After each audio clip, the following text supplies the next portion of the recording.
Hello and welcome to the Tough Girl podcast, which is all about motivating and inspiring you. I'm your host, Sarah Williams.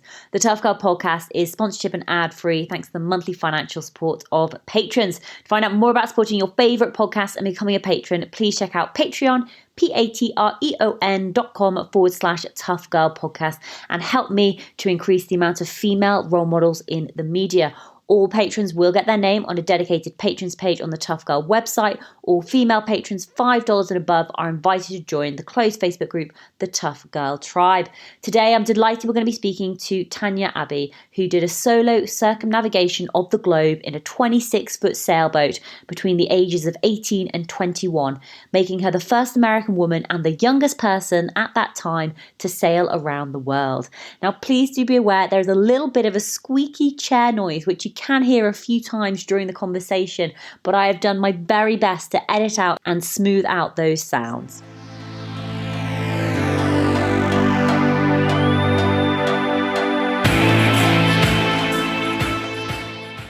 My name is Tania Aebi. I live in Corinth, Vermont, which is pretty rural in the hills.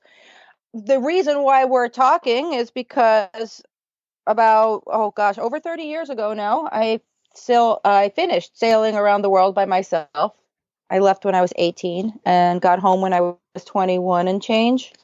And I wrote a book about it. And I've been talking about the trip and writing about sailing ever since, which is why you heard of me, I bet. If I hadn't written that book, the trip would not have paralleled my life. But since then, I've continued to write about sailing. I set up sailing adventures in different countries and take people a couple times a year out for a week, 10 days, 2 week long trips sailing. We call them sailing adventures. Basically, it's just going to different countries and different waters and sailing around and showing people how cool it is to visit a place on a boat. And I also have two sons who are big now, but I spent a couple decades raising them. They're both marine systems engineers now, so they work on ships.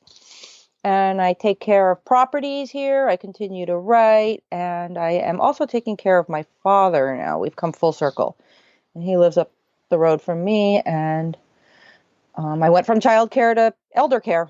That's in a nutshell. So let's just go back to your childhood then. What was that like? Did you live by the ocean? Did you grow up sailing? Not at all. We lived in the country in New Jersey and then in Switzerland, and then we moved to New York City. So I guess that's next to the water, but most people don't have any connection to the water that live in New York. It was my father who got into it when I was a teenager because of a friend. He immigrated to the U.S. in 1966, the year I was born, with a friend, Christian, another artist. They were artists in Paris, and they got on the Queen Mary. Came to the U.S. and kind of went their separate ways, but never too far from each other. Christian started building a boat when I was about 14. He bought a bare hull and started building it basically from scratch, from bottom up. And he's still building it. Here we are 40 years later. That's what got my dad into sailing, because Christian always had sailing magazines and would talk about it. And my dad bought a boat in England, actually. And we sailed it across the Atlantic back to New York. I spent about a year on the boat with him, and he saw me fall in love with that. And it was his idea that I do this trip. So no, it was something that I started when I was a teenager, and pretty much went full steam ahead. Once I got introduced to that way of life, I never looked back. So you were 16 when you first sailed across the Atlantic from the UK to New York with your dad. Is that where you sort of learned all of your sailing skills and sailing knowledge, or did you ever sort of go to like a sailing school or anything like that? No sailing schools. We sailed from England, Spain, Portugal, Morocco, the Canary Islands, and then across the Atlantic to the Caribbean and back up to New York. So it wasn't just a direct crossing from England to New York. He left me in Antigua. I was 17, I guess, at that point, or 16 going on 17. And he left me in Antigua for a couple months. The deal was I was going to write about our trip so far and then do a bunch of varnishing on the boat, whatever. He just left me down there. And my friend Maggie's parents sent her down to join me on the boat. we had a blast. I was going to say, that sounds fun. Oh, it was so much fun, but knowing how much fun we had, I was like, I'd never do that for my kids. In a million years. They don't deserve it. No. Yeah, that's exactly right. The things that doing that stuff on your own gives you too much knowledge for when you have your own kids. And I learned a lot on that trip, and I learned that I liked other sailors and the whole way of life, and I liked being out in the middle of the ocean. And my dad saw me liking all that and offered me the chance to take it take it to the next level. Yeah. I mean, when you think back to when you were that age, being a teenager, 14, 15, 16, did you have any dreams about your future, about what you wanted to do, how you wanted to spend your time? I wanted to travel. That was my dream. My father, when we were little, would tell us the stories of all his travels. When he was about 19, he left Switzerland and hitchhiked across Europe, the Middle East, the Far East, all the way. He walked and hitchhiked and took cars and whatever. It was overland travel between Switzerland to Japan. There may have been a little boat trip there in Thailand, but he had a lot of stories from that adventure, and that's what he'd put us to bed with those at night. And I just those fed my dreams. I wanted to travel. I wanted to meet other people. I wanted to see other countries, and boating, sailing was a really great way to do that. You arrived everywhere with your house. Take us back to when you were 18, because you had sort of, you did have this conversation with your father, and this opportunity came up. Do you want to take us back to what that opportunity was and what was said and how it felt? It was when we were crossing the Atlantic. We were between the Canary Islands and the Caribbean, and it was his idea. He's like, how about if I buy you a boat and you sail around the world instead of going to college? Because I didn't have any college plans. And he came up with this idea, and it was never something that there was no big aha bingo, I'm going to do it moment. It was a gradual arrival at the fact that I was doing it. I guess the point of no return was when we found a boat. And that was in 1984 we were crossing the Atlantic, and in 1985 I left. So it wasn't years in the making either. It happened quickly and gradually but fast. And a year after we arrived back in New York on my dad's boat, I was leaving on my own boat. And no, I didn't take a lot of classes, and I learned a lot on the way. And kind of figured that's what was going to happen. I was like, I knew the basics. I knew enough to get out there. There was going to be a lot of learning once I got underway. And that definitely happened. Did you feel ready to take on that challenge? And did you know at that point that you were going to go around the world? The plan was to go around the world, yeah. But I always thought, if it doesn't work out, I can quit. And didn't realize when I set off that it would be very hard to quit short of a disaster, that it wasn't in my nature. And so I kept on going, and it was definite. There were definitely periods of thinking seriously about quitting, being scared enough to not want to go on. But when it came down to it, just kept on going until it was done. Big life lesson there. This too shall pass. No storm lasts forever. No calm lasts forever. No high lasts forever. No low lasts forever. Everything passes. And it's what you do with your time that really matters in the end. Okay, I've just want one more thing. I mean, a lot has been made of what I did and the bravery and whatever. But what we talk less about is the faith and the courage my dad had in giving me that chance. Having raised two children, two boys no less, I had Sam when he was 22. That boat that I bought that I was going to sail off on until I couldn't anymore because of my dad, and I also had a little health issue, but I wanted to take it down to the Caribbean to sail it again. And I asked my Sam if he could take care of the house while I did that. And he said, why don't I sail it down? I was like, that's a good idea. Yeah, sure. That would be a good experience for you. But it was in the winter. And he wanted to do this one other thing that him back an extra week of good weather, so that it was the beginning of November with all the fronts coming through.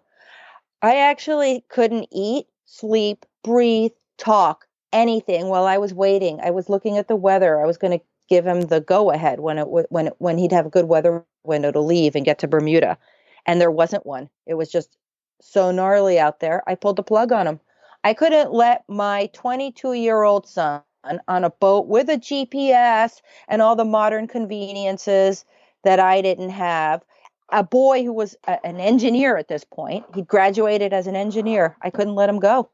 And that's when I realized what an unbelievable thing my dad had done for me. Have you ever spoken to your dad about that? Have you ever had that conversation? By the time this all happened, my dad was never super good at the give and take in the conversation anyway, and now even less so. So, no, the moment was past. It would have had to be when I was younger, but no, he's not of sound mind anymore, so. What about your mum? Is your mum still around? No, she died while I was on the trip, actually. When I was 19. I was in Tahiti when she died. She had had cancer for a number of years, so we knew that her days were numbered. I went back right before she passed. Oh, I must have been so sad. Well, it was. That was another part of the story. But if there was one thing that kept her going as long as she did, it was the trip. She was the biggest fan, the biggest supporter of it. Just doing it, doing something while you can. Life is short. Time passes. And you're not given, when you get a chance like this, grab it. I had a chance and I took it. And at the age of 18, I was dimly aware also that there was just no way I could not try doing this. If I didn't try and see what happened, I would spend the rest of my life regretting it or wondering why I hadn't taken on this chance, taken on this opportunity. And then it played out. In the end, it worked out. So I got a good story to tell. Yeah. I got back in 87. How many years is that? 33 years now. 33 years later, I'm talking about it to you. Stories had legs. Where did you sail to first when you left New York? Where did you head to? To Bermuda. It's about a 700-mile passage. And it took me 2 weeks, which is very long. 12 days, not 2 full weeks, but still, that's a very long time for 700 miles. But I was figuring out a lot of stuff out there. The engine broke too, so there was a lot of reliance on wind, and that wasn't always cooperative. I trying to figure out how to fix the engine, trying to figure out my navigation, trying to staunch leaks. It was a very steep learning curve, and I got to Bermuda, and that was like a huge success. That was, the feather in the cap that said, okay, I'm all right. And actually, the biggest lesson learned out on that passage was I was okay with being alone on the ocean, that it wasn't terrifying, and I actually liked it. I liked being out there, being the only person on the whole planet who knew where I was at any moment, being the boss of myself. And I kept on going. So the next stop was to St. Thomas. I had problems with navigation up until the Galapagos. So St. Thomas was found by luck. So was Panama. So were the Galapagos. And it was finally in the Galapagos that I figured out my problem, which was the sextant. I'd had a crappy sextant. I actually had a very good sextant in a locker that I never took out and used, just thinking it was my math that was the problem. But it wasn't. It was the sextant. And once I got that nailed, navigation was a high point too. Figuring out where you were, where I was, in the middle of all that water by just using the sun or the stars or the moon and my watch. And some math, but it wasn't super complicated math. It was cool. Celestial navigation was another high point of the trip. It's such a different, I don't know, I suppose sort of living in the modern world and being so used to having a smartphone or having a GPS, so you're able to know exactly where you are, being able to, we FaceTime our family over in Australia. It's, it's just so easy to stay connected with people. But going back 30 years ago, if I'm on a boat and the engine broke, I think the first thing I'd be thinking of would be right, where's my phone so I can Google YouTube and to be right, how to fix an engine on the boat. But doing that with no technology, yeah, just like, how did you figure this stuff out? Like, what did you do when, when the engine does break, when you're using, a broken navigation tool, like, how did you not give up? How did you not be frustrated and angry and annoyed? Well, obviously those were all happening. Frustration, angry, annoyance, fear, all of that. But look how much the world has changed. I mean, it's like we can't begin to fathom being able to figure things out on our own anymore without having to consult YouTube. You can't have a discussion at the table and not have the exact answer to your question right away. There's like no more ambiguity. There's no more suspense. Everything has to be known immediately. And that didn't exist back then. So in comparison to it now, it might seem even scarier. But when that was the only reality, it just was what it was. It is what it is. And you figure stuff out. Like I knew where I was once a day. That was the highlight of my day. I didn't have a GPS to tell me where I was every single second. I had to wait. And so there was like 24 hours of suspense to figure out exactly what course I'd gone on, what my speed had been, how many miles I'd covered. And there's something that we've lost by not having that suspense anymore, I think. I mean, that's probably more a philosophical discussion. But also when the engine broke, I'd have to figure it out. And I didn't always figure it out. I had to learn how to sail better and got into harbors where a mechanic or another sailor would be able to help me figure out the problem. And there'd be one more lesson learned. I'd know how to, how the stern tube worked, or how the stuffing box worked, or how a starter worked, or how the alternator worked, or how the fuel line worked. There's just like all these different parts of an engine that one by one I learned lessons about because A, they broke, B, I couldn't fix them.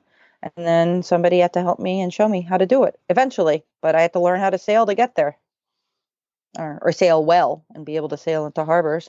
And you know what else is something that we've lost with all this electronic help is asking people for help. And we do it with YouTube now instead of calling somebody else and asking for help. And people, we're hardwired to want to help each other and to be helpful. And we don't give people the opportunity to help as much as we don't give each other the chance to see how much other people want to help anymore. We've lost a bunch of that too. I'd love to go back to to you being 18 years old, being alone on this journey, this solo sailing around the world, and what that experience was like for you. Like, were you always comfortable with being alone, or is that something that you gained as the journey went on? There was no absolute. I sometimes hated being alone and felt like a freak of nature out there by myself when I should have been in college making lifelong friends and connections, and because I'm not a hermit by nature.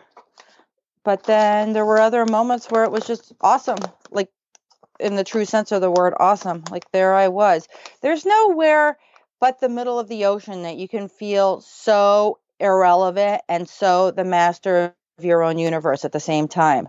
I mean, you can really feel like a speck of nothing and, all there is simultaneously. So, you take a step back from that, and then sometimes just felt like the loneliest person. I was the loneliest person, or the most alone person. It all felt good. It was an emotional roller coaster. I was a teenager. I was a young adult. We all go through a lot of highs and lows at that age anyway. So mine was put into a higher relief out there by myself too, and weathering it. But like I said before, not even a bad mood lasts forever. Fear doesn't last. Nothing lasts forever. And that's what I learned. You just got to weather the stuff, literally. You got to weather the weather. You got to weather the moods.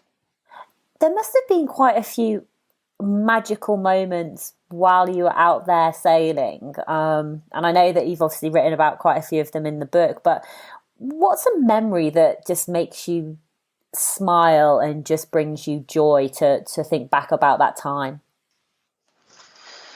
Not any moment in particular. I guess it was like an amalgamation of moments. It was just being on the boat, dry, because the weather was nice. The key to happiness was dryness, actually.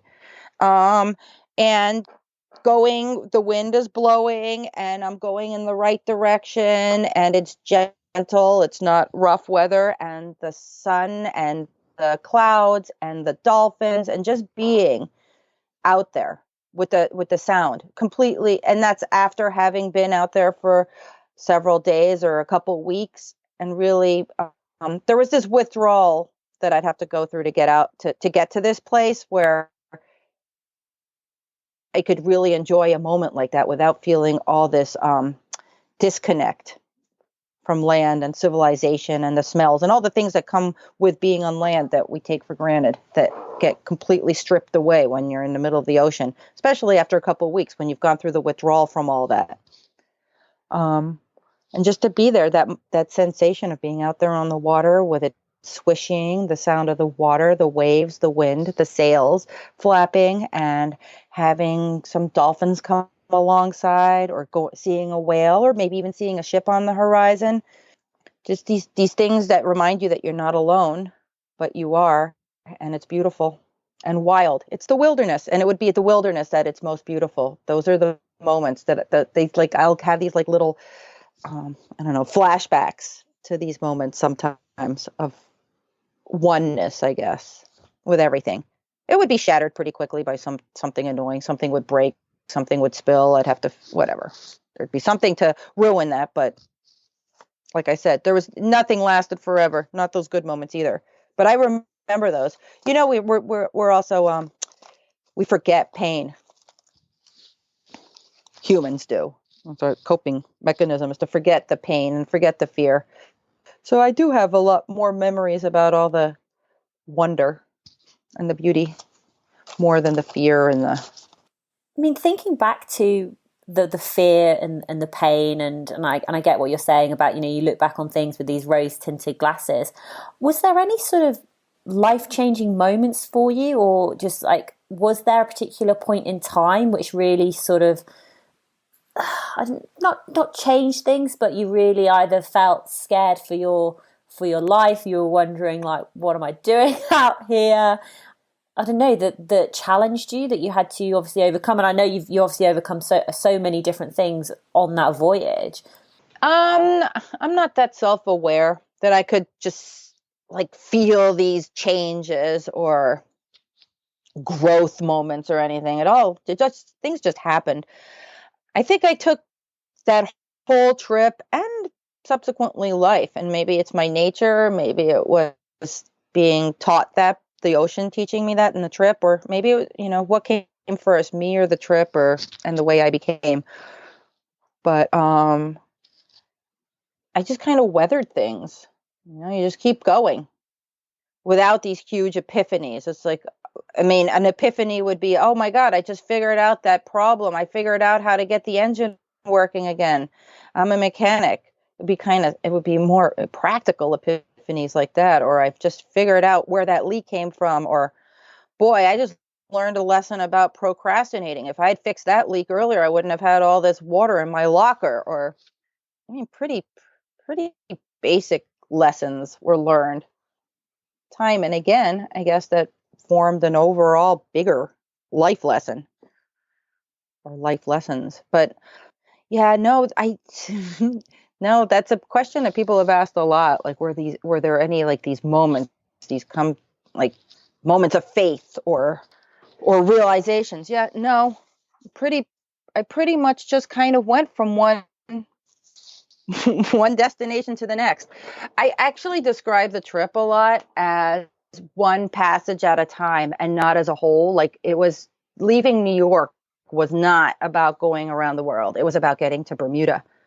And then leaving Bermuda wasn't about going around the rest of the world. It was about just getting to St. Thomas and so on. It was broken down into passages. And each one of those passages in my head, right? This is how I kind of, this is how I functioned. And so it was broken down into passages, and then each passage I had on my in my logbook or on a piece of paper, I broke down the days into 4-hour increments, and I would cross those off too. So it was very, what's the word? Segmented or whatever. I had like all these a million little mini goals that I could cross off, and eventually there'd be just this huge page of crossed off blocks of time, with less time ahead of me until the end of that passage than there had been behind me, and then more passages behind me than there were still left ahead of me until it was over. And then there was the next big unknown at the end. It's like, oh, now what does one do after one sailed around the world? Then what next? Here we are. I'm 54 now, and it's like one what's next after another has been checked off the list. Had you always been into writing? Did you know that you'd want to write about your journey? Did you know that you'd want to write a book? Were you journaling during the experience? I was going to write. That was the plan. Before, one of the things we did before I left was when we found the boat at the Annapolis Boat Show is where we found Varuna, the Contessa 26. We also met the editor of the sailing magazine that I was going to write for underway. And we approached them with the idea that I was going to be doing this trip and wanted to write about it.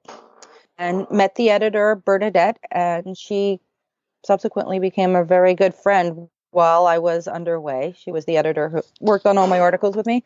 And then when I sat down to write the book, she was the co-writer, the one who helped me take all of that experience and the whole life story up until then and put it into words with a beginning, a middle, and end. You know, you got to figure. I had so much experience between childhood and this trip, and to figure out what the story was and get it into the book was a whole other part of the trip. Actually, sitting down to do that at the end was very important to the learning, to internalizing everything I'd learned.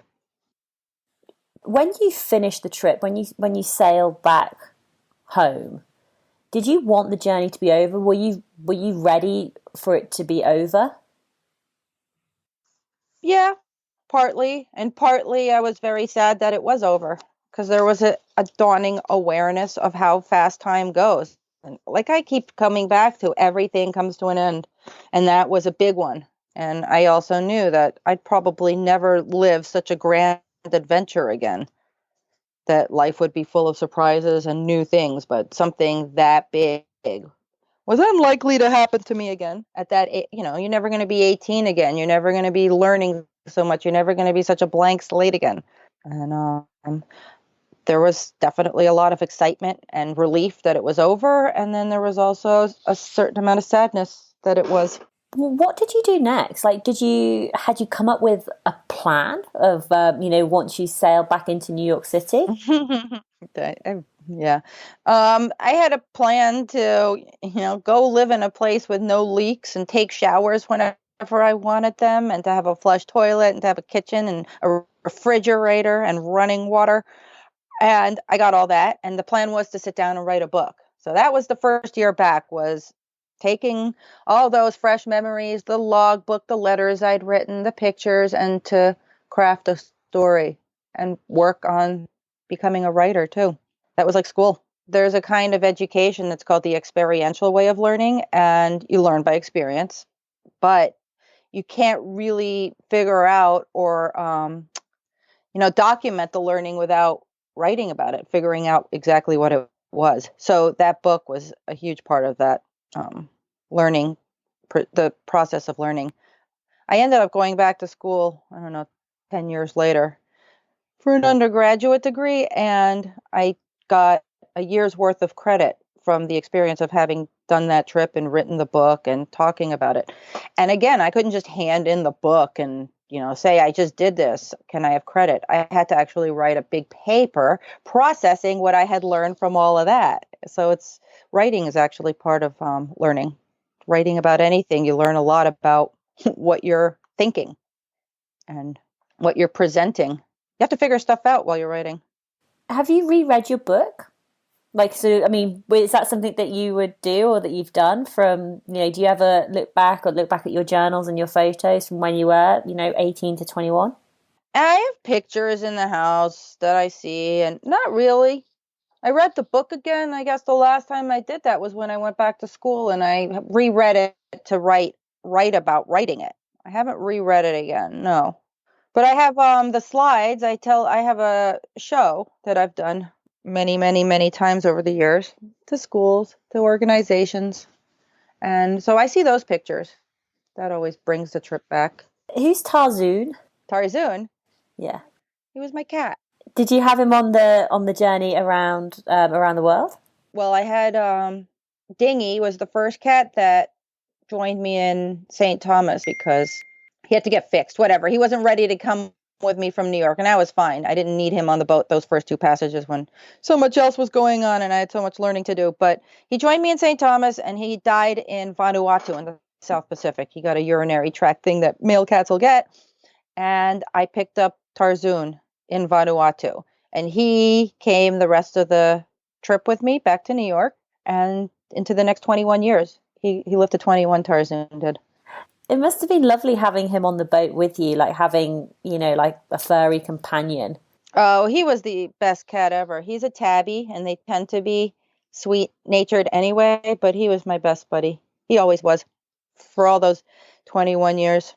And yeah, having him on the boat. I mean, Dingy, the first cat, he was a ASPCA cat. He was older, and he was fine, but he wasn't like my little baby, like Tarzoon was. And anybody that's raised a little kitten and gotten close to them knows what I'm talking about. Sailing's, obviously like a huge part of your life now, and you're the mum to two sons as well. How was it introducing them to the world of sailing? That must have been an incredible experience. Actually, they never really did much sailing. I took them once on a trip in the Virgin Islands, but otherwise they were home. Either their father, Olivier, was off doing a delivery, or I was off, and one of us would be home with them and the other one would be off sailing and doing whatever it was we were doing on the water to put food on the table. But in 2007 and 8, Nicholas was a junior in high school that year, and Sam was in 8th grade. And I took them out of school for a year. I got a boat, and their father and I had been divorced for a long time by then. And I took them out of, so that was 2007 and 8. How long had we been divorced? For about 8 years, I guess. And gosh, I'm like sitting here thinking about that. And 2007 and 8 is already a long time ago. That's 13 years now. But I took them out of school for the year and sailed with them from the Caribbean to Tahiti. And then Olivier took them from Tahiti to New Caledonia. So they spent a year on the boat. They were homeschooled and got a taste of what it was that had brought me and their father together. Because I actually met Olivier in the same place where I got Tarzoon in Vanuatu. And that's kind of why they're now working on ships. They got off of that trip having learned how cool it is to be so resourceful and to know how things work and to know your own weight, like how much garbage you generate, how much water you drink, how much fuel you need to get anywhere, how much gas you need to be able to cook things, and using the wind to take, to go thousands of miles from one completely different part of the world to the other. And they liked that a lot. They came back, and Nicholas was, he went to his senior year when we got home and decided he wanted to go to maritime school. And Sam followed right behind. They both went into the big ships where you can earn a better living than either of their parents ever did with little sailboats. Did you say that you met your ex-husband while you were sailing around the world? Mm-hmm. He was on his own boat in Vanuatu. I met him, which is a group of islands just before Australia. And he was on his own boat, so we'd sail in the same direction with the same stops. We'd meet up from after each passage in a different land. We'd make landfalls in the same place and meet up, and had the same itinerary until the Mediterranean. He stopped in Malta, and I kept on going, and then he rejoined me in New York when I was done. Oh my God, like the romantic in me is just like, oh my God. Yeah, it was very high romance on the high seas. It didn't do so well on land. That's why we ended up getting divorced, but we're still friends. He lives up the road from me when he's here. He goes back to he's Swiss too. So he goes back to Switzerland for half the year now that the boys are grown and comes back here. I take care of his stuff for him while he's gone. Would you ever do another around the world sailing trip? Is that something that you'd want to do again? I did the trip with the boys. That was a pretty big challenge because I had to get a boat. I had to get it completely equipped and outfitted, and then bring these two newbies on who knew nothing about sailing and that whole way of life, and introduce it to them. And Nicholas was into it pretty quickly. Sam was resistant. He was just entering high school, or no, he was a eighth grader. So they're kind of hard to deal with anyway, that age group. So having him on the boat was a bit of a torture, but he ended up adapting and loving it also. Um, Wait, what was the original question to that? I just lost myself. Just as if you'd ever, obviously I know that you're caring for your father at the moment, but sort of in the future, would you ever think, right, Oh, let's 5 months take off ago. again? Yeah.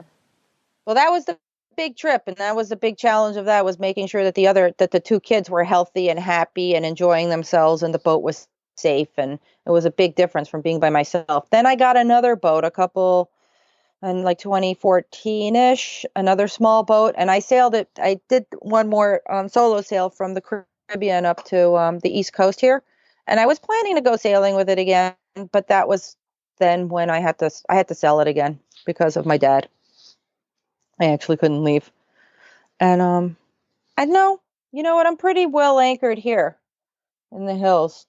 I don't have dreams of going around the world anymore. No, I did it. And it's not the same world anymore. It's not the same experience.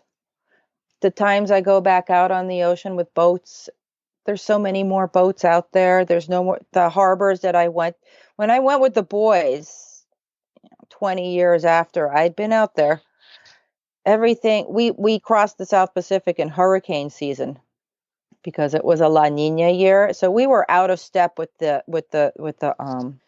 the annual migration west across the Pacific. So we were in the anchorages by ourselves.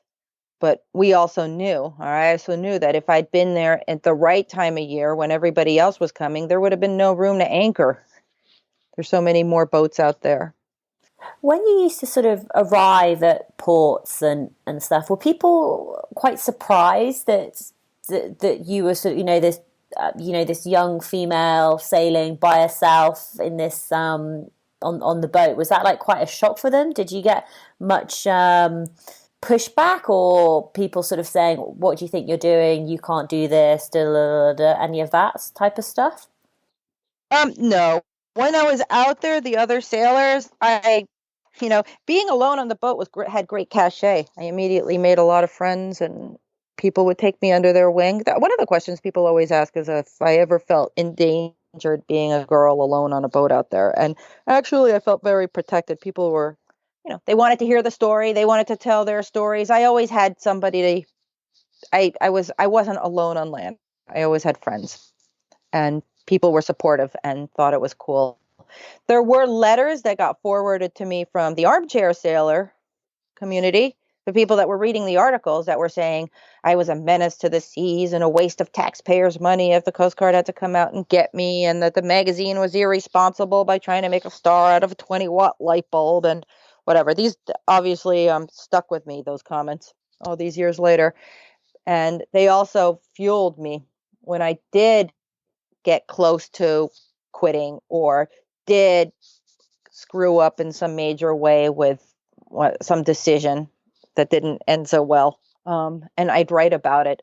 I knew the critics were out there, but I also knew that I had to finish this trip because of them. I had to show them that I could do it. And there you go. There's another huge difference with then and now. Back then, somebody would have to actually sit down, write a letter, find a stamp, find an address to send it to, and it would eventually get forwarded to me halfway around the world to a post restaurant. Nowadays, with everybody just being able to sit there and opine on whatever, whenever, and have it go around the world in 2 seconds, I don't know that I would have been strong enough to withstand the criticism that would have been inevitable, the online criticism. Like there's that girl that Laura Decker, the Dutch girl. I don't know if you heard of her. Yeah. I mean, the strength of that young lady was amazing to me. She had to combat so much negativity and stick to her dream and make it happen regardless of what the whole online critical community said. And I was just so in admiration of her strength and her resolve and her lack of, maybe it affected her, but it didn't cripple her. She was able to proceed with what she wanted to do in spite of all of that negativity. For young girls listening who are thinking, do you know what, I want to sail around the world or sail across the Atlantic Ocean or take on a big challenge, what would your advice be to them? Do it. Don't let all the negativity stop you from following a dream. I mean, you have to have common sense. You have to be practical about what you're attempting. Don't be foolish about it. Be prudent, but do it. You can't know how much you're capable of doing. You can't know how much the universe will help you to make something happen until you try. You just cannot know until you've taken that first step. And once you take that first step, things just keep rolling. You're on that belt, on that conveyor belt, and people will help. It's the intention that makes the biggest, that's the first huge step, is the intention and taking it on. Then after that, let the adventure unfold. Go for it. I don't know that I'd be recommending people to go base jumping all the time, but there's something to be said for prudence too. And sailing, it's something that a lot of people do. It's not this huge, death-defying feat that I did. It captures the imagination because the ocean is so big and the boat was so small and I was so young. But, some people give their kids cars when they're 16 and they drive on highways, and statistically that's probably more dangerous. Tania, where would be the best place for people to get in contact with you, to read your book? Where should they go? Are you active on social media? No. I have email. I'm findable on email. I answer emails. I'm good at that. I still write letters. I believe in supporting the Postal Service. Tania, thank you so much for coming on Tough Girl Podcast to share more about your sailing adventure and the journey that you went on. Thank you for having me.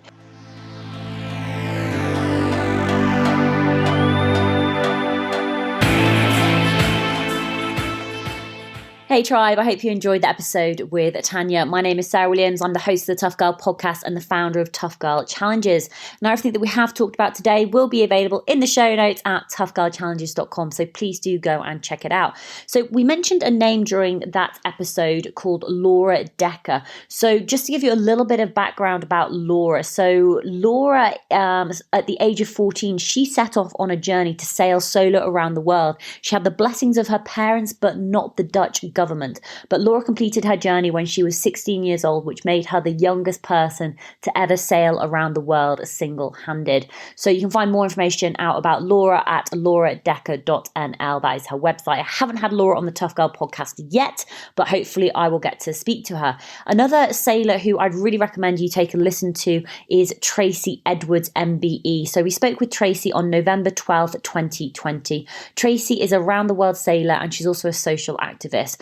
So I'll just give you a little bit of background about Tracy and her story. So she's a bit of a rebel, which I love. So Tracy was expelled from school at the age of 15. She had no exams or qualifications, and she basically left to go and travel the world. She began working on charter yachts in Greece, and at the age of 17, she learned how to sail. She took part in the first Whitbread round the world race as a cook, and in 1985-1986 became the first woman to race around the world on a maxi. Upon completion, she decided to enter the first all-female crew in the 1989-1990 Whitbread, and Maiden, the name of the boat, crossed the start line on the 2nd of September 1989 and sailed into the history books. Maiden went on to win 2 of the legs and came second in class overall, the best result for a British boat since 1977 and the best result for an all-female crew ever. Tracy was awarded the MBE and became the first woman in its 34-year history to be awarded the Yachtsman of the Year trophy. Tracy founded the Maiden Factor and is in the process of rescuing her beloved yacht Maiden. In 2016, she decided she wanted to do more than just restore Maiden. She also wanted to make sure she was used for something special. Tracy is patron of, fundraises for, and supports a number of small but effective charities who facilitate the education of girls around the globe. So really fascinating episode, well worth listening to. So that is Tracy Edwards, and that episode came out on November 12, 2020. So please do go check that out. Everything that we have talked about today will be in the show notes, toughgirlchallenges.com. There's all of the links to social media, and there's links to signing up to become a patron. New episodes every Tuesday and Thursday, 7 a.m. UK time. Have a fantastic week, and I'll speak to you soon. Take care. Lots of love. Bye.